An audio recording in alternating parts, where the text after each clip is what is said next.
You saw talking to the bench a little bit after a couple of those made threes. Just how good did this feel? I know you've had some struggles early on. It felt good to get going. I've been putting the work in the gym. Teammates kept believing in me, and they knew it was gonna fall. And tonight was the night. Was it to maybe have the teammates believing in you, the talking and practice and everything, and just kind of maintain that faith from them over the first couple of weeks of your career? But we go out of practice. We have good chemistry together. We're all with each other. We have great chemistry. So, of course, it displays on the court. You guys, games this year, gotten big leads, and the other teams come back. How nice was it tonight to kind of maintain that all 40 minutes and have a comfortable victory? Overall, it was a good win for both of us, for the whole team. We just wanted to pick up on stuff where we lack and struggle in, so we displayed that on the court and try to work on it. As you are, when you start off, I think you were 426 coming in. I'm guessing you never had a stretch like that in high school or AAU ball or anything. Did you lose any confidence, or did the guys help buck you up, or kind of how'd you deal with that when you're so good and you're used to being successful and you go through a rough patch like that?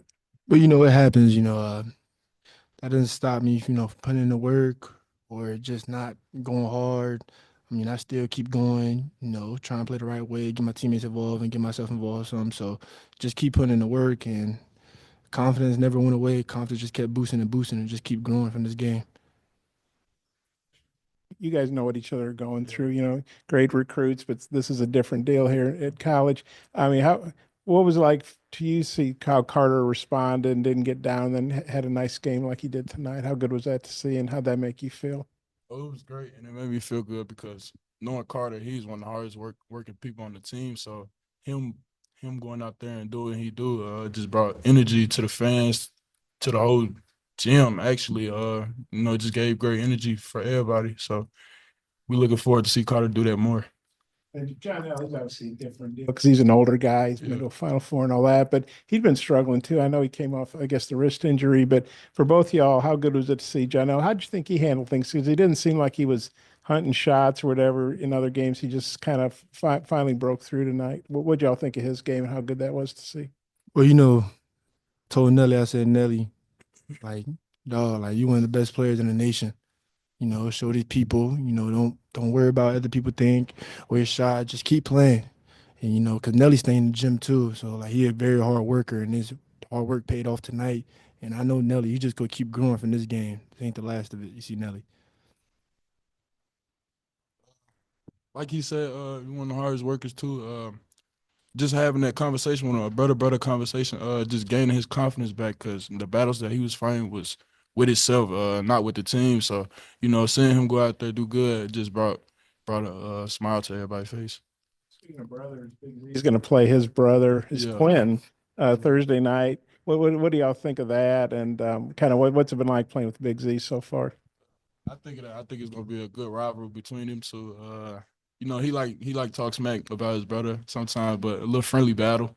But we trying to get prepared for that and get to it. You got to throw that card. Yeah. I told Z, I said Z. I said Z, go do your thing on him, man. You know what I'm saying? Don't know, don't hold nothing back.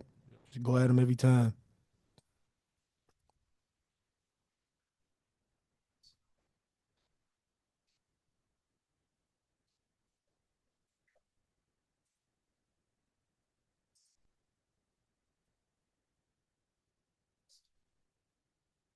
Just putting in the work and knowing my role for this team. Just do what I do. Do the little things, be aggressive, and just all that, and it's all gonna come playing a part.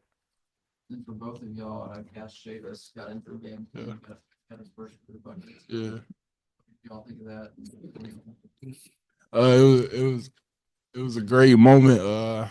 Knowing Cash, not getting the time that he didn't get, finally getting this opportunity. So we all just cherished it right there, and we're real happy for him. Yeah, just good seeing him on the floor, man. It was a great moment. So yeah.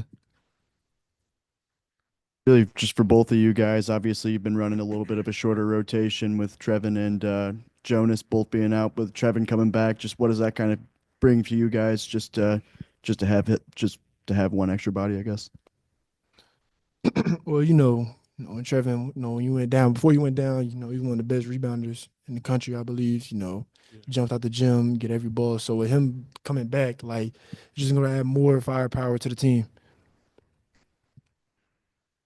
Yeah, just him being a real asset on the court. So he's very much needed on that court. He makes plays, get rebounds. So yeah, it was great. Him being back. Points off turnovers, and this is for both of you guys, or either just how big of an emphasis was, forcing turnovers in this game and kind of taking advantage of that area? I think it's a big emphasis during every game because I feel like our best offense is our defense. So when we create turnovers and have good defense possession, we get easy baskets from that. So If you guys had gone scoreless at halftime, in the second half, you still would have won 60-35. You would have won by 25 points, which is kind of insane to me. But when it's 60-15 at halftime, I mean, what? something like that. Well, yes, 60-15. You guys are up by 45. Kind of what's the locker room like? Are the coaches saying don't let up, or kind of what was the mood like at halftime when you're up by? Basically that because in the past, we let teams come back. So just keeping our foot on their necks and just having that defensive intensity and moving the ball and just moving around. Yeah, don't let up. In the past games, Lil Rob, we be up 20 and we let up, we let them get comfortable.